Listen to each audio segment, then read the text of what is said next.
परम सत्कार्यो गुरु प्यारी साध संगत जी, राधा स्वामी जी। साध संगत जी, कल दिल्ली के छतरपुर में भाटी सेंटर पर बाबा जी और हुजूर जी ने संगत को खुली कार में दर्शन दिए जी, और बाबा जी ने संगत के साथ सवाल जवाब भी किए जी। साध संगत जी, आज हुजूर जी ने भी संगत के सवाल का जवाब दिया जी, और आज बाबा जी की कृपा से मुझे और मेरे परिवार को भी भाटी सेंटर जाने का और बाबा जी के दर्शन करने का मौका प्राप्त हुआ जी। आज बाबा जी की मेहर से 13 साल के बाद पहली बार मैं अपने पति और बच्चों के साथ भाटी सेंटर बाबा जी के दर्शन और सत्संग के लिए पहुंची जी। इस मेहरबानी के लिए बाबा जी को बहुत बहुत शुक्रिया। आज बाबा जी और हुजूर जी स्टेज पर 9:25 पर आ गए थे, और जैसे ही बाबा जी स्टेज पर आ गए तो संगत बहुत जोर जोर से रोना शुरू कर दिया जी। और आज बाबा जी पहले से काफी कमजोर दिख रहे थे जी। संगत करता जी ने 9:30 बजे सत्संग शुरू कर दिया था जी, और 35 मिनट के सत्संग के बाद कुछ शब्द गाए गए, और उसके बाद बाबा जी ने संगत के सवालों के जवाब देने शुरू कर दिए जी। एक बच्ची ने बाबा जी से पूछा कि बाबा जी, हम बच्चों का भी बहुत मन करता है कि हमें भी नामदान मिल जाए, लेकिन अभी हमारी उम्र नामदान लेने की नहीं हुई, तो हम अपने आप को कैसे समझाएं? तो बाबा जी ने कहा कि बेटा, हर चीज का एक वक्त होता है। आजकल के बच्चे हर चीज में जल्दी करने लगे हैं, और फिर बाद में उनसे संभाला नहीं जाता जी। इसीलिए जब आप लायक हो जाएंगे तो मालिक जरूर बख्शिश करेंगे। फिर एक लड़के ने बाबा जी से पूछा कि बाबा जी, जब मैं पढ़ने बैठता हूँ तो मुझे बहुत नींद आती है और मेरा मन पढ़ाई में नहीं लगता। तो इस सवाल पर बाबा जी ने हंसते हुए कहा कि जब तू लड़कियों को देखता है तब तेरा मन लग जाता है, जब तुझे नींद नहीं आती।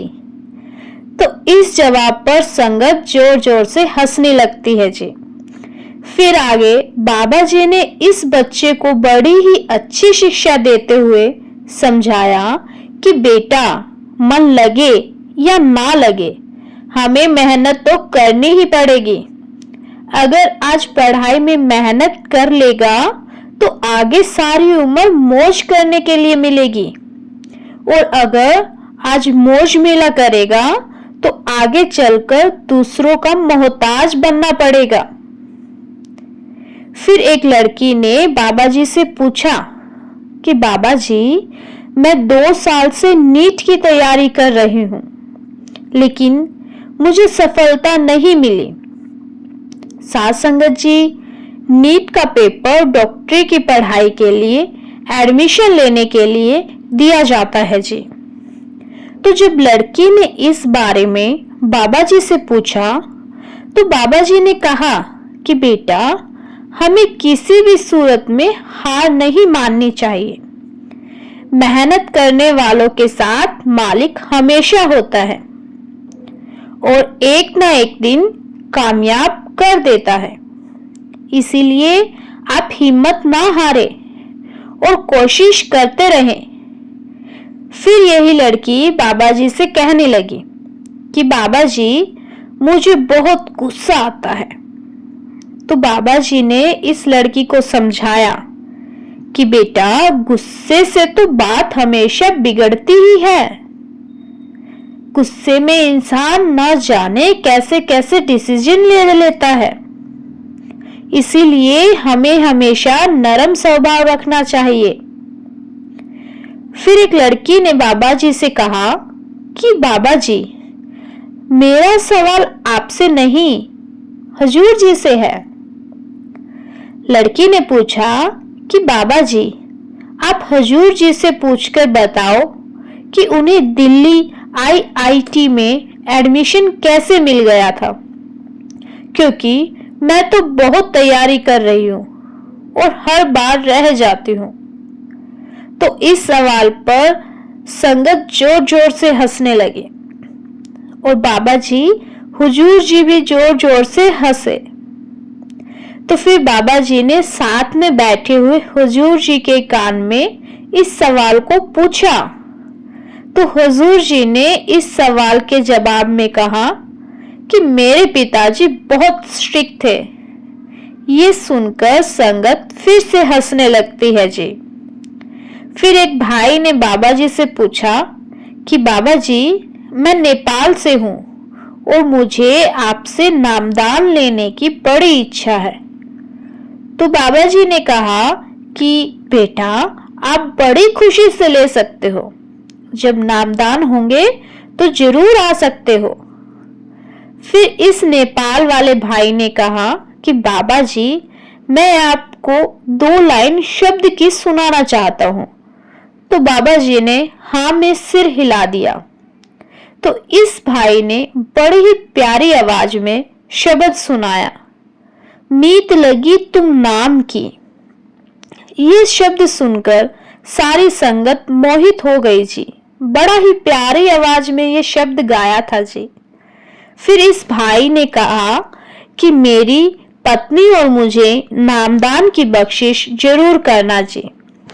फिर एक लड़की ने बाबा जी से पूछा कि बाबा जी, जब मैं भजन सिमरन पर बैठती हूँ तो कोई मेरा गला दबाने लगता है। तो बाबा जी ने समझाया कि वो काल है, इसीलिए आप भजन सिमरन करते समय अगर बीच में उठ जाओगी तो काल को और ज्यादा बढ़ावा मिलेगा जी। इसीलिए आप किसी भी सूरत में भजन सिमरन को बीच में ना छोड़े जी। फिर यही लड़की बाबा जी से कहने लगी कि बाबा जी, बचपन से ही कोई मेरा गला दबाता है, तो मैं क्या करूं? फिर बाबा जी ने समझाया कि बेटा, जब तेरी शादी हो जाएगी तो तू अपने पति का गला दबा लिया कर। ये सुनकर फिर से सारी संगत हंसने लगी। फिर एक भाई ने बाबा जी से पूछा कि बाबा जी, बुक स्टॉल पर भाई गुरदास जी की बुक नहीं है। तो बाबा जी ने कहा कि वो तो अवेलेबल है। तो ये भाई कहने लगा कि बाबा जी, बुक तो है लेकिन उसमें शब्द नहीं है। तो बाबा जी ने कहा कि ठीक है, मैं देखता हूं।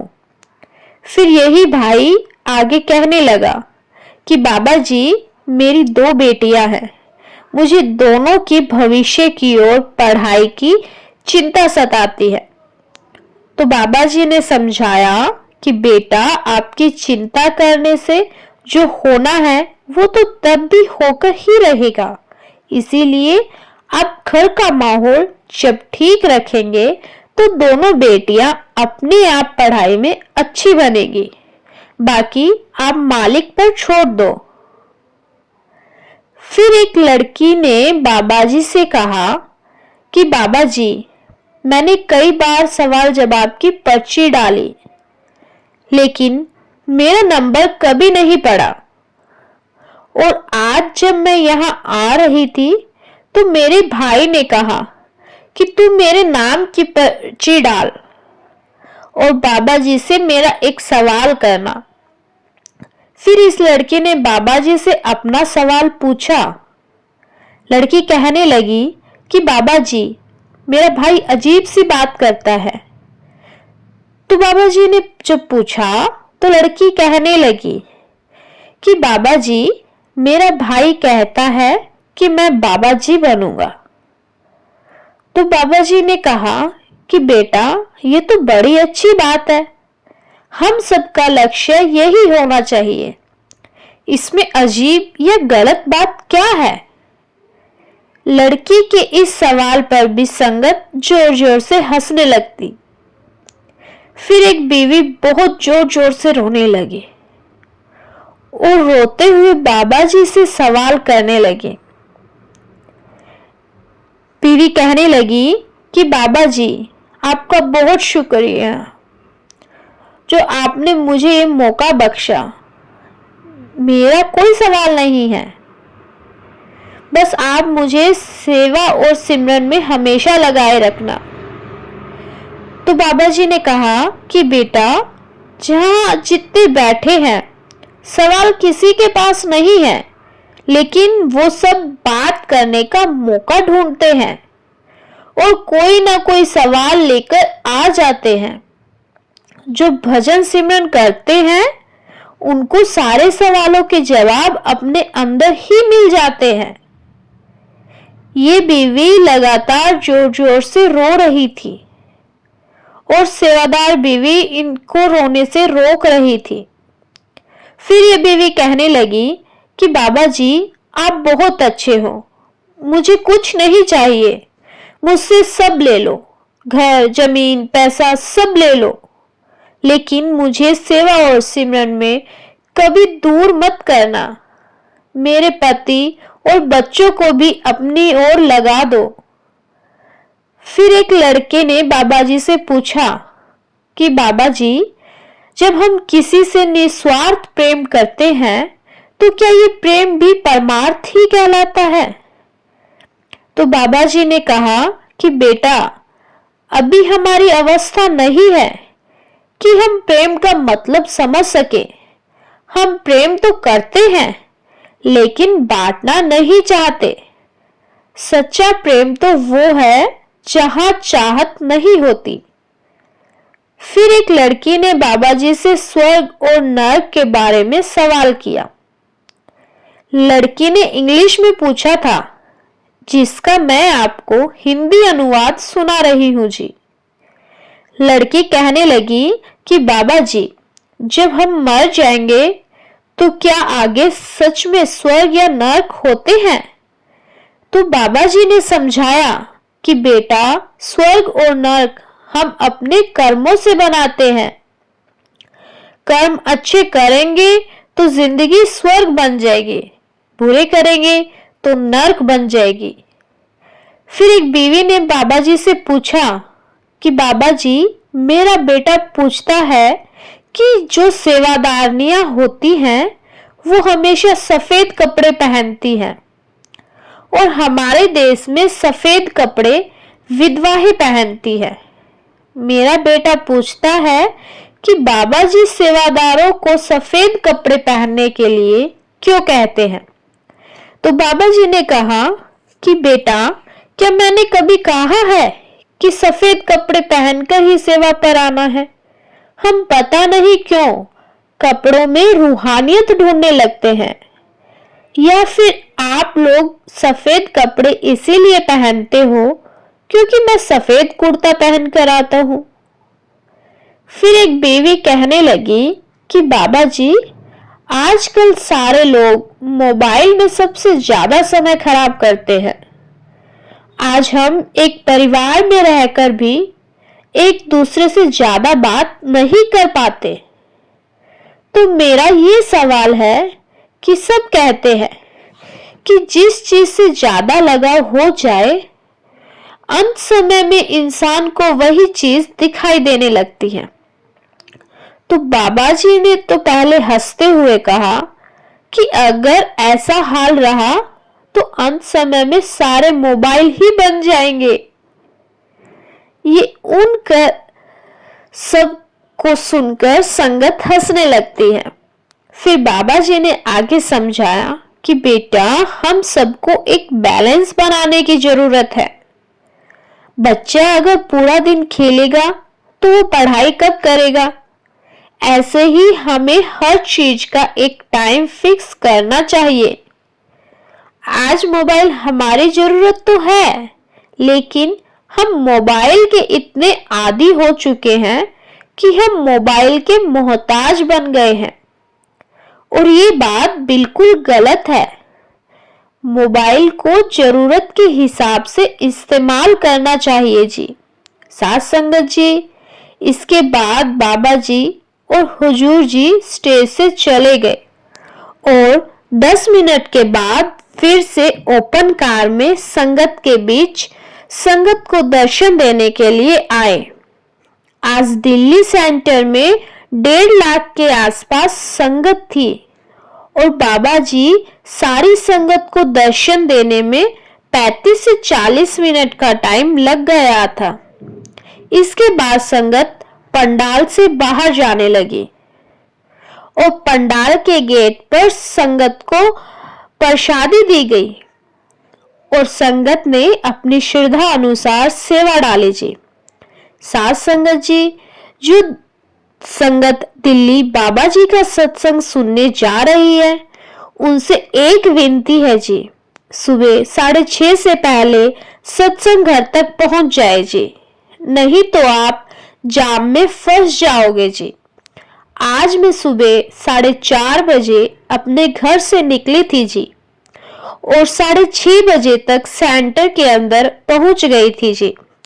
लेकिन बाद में जब कुछ संगत से पूछा तो उन्होंने कहा था कि वो सेंटर के बाहर 7 बजे तक पहुंच गए थे, लेकिन बहुत ज्यादा जाम होने के कारण उन्हें 1 घंटे से 1.5 घंटे तक ट्रैफिक में ही इंतजार करना पड़ा था जी।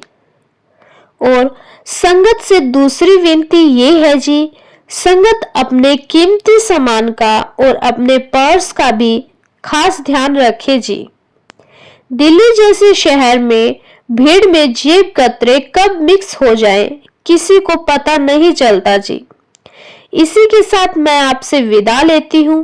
वीडियो को शेयर करने की सेवा जरूर करें जी, जिससे कि जो संगत आज दिल्ली नहीं जा सकी और इस चैनल से भी अभी तक नहीं जुड़ी है, जो संगत पहली बार इस चैनल की वीडियो देख रही है, उनसे भी हाथ जोड़कर विनती है जी, अपने इस चैनल का हिस्सा बनने के लिए चैनल को सब्सक्राइब जरूर करें जी और कमेंट में राधा स्वामी लिखना ना भूले जी। गुरु प्यारी साथ संगत जी, राधा स्वामी जी।